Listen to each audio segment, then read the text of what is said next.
گوش کن، این همون چای آبیه که الان صداشو شنیدی.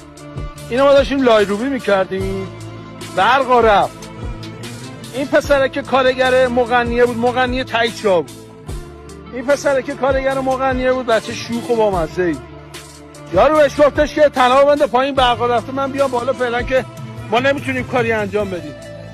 یه تناب اونجا بود 2-3 متر، بعد یه تناب هم بود 10-11 متر.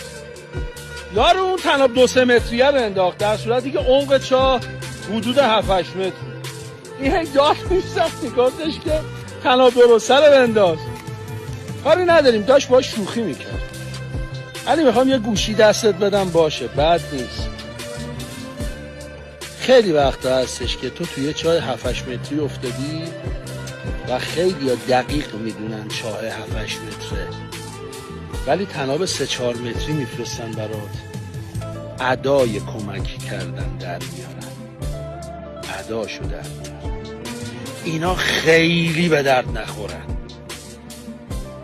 به نظر من اگه میبینن تو چاه افتادی ردشن و برن، خیلی بهتر اینه که الکی اینو دیگه داداش چی شده، چی کار میتونم واسط بکنم، آبجی چی شده، چی کار میتونم واسط بکنم. خیلی گوش کن،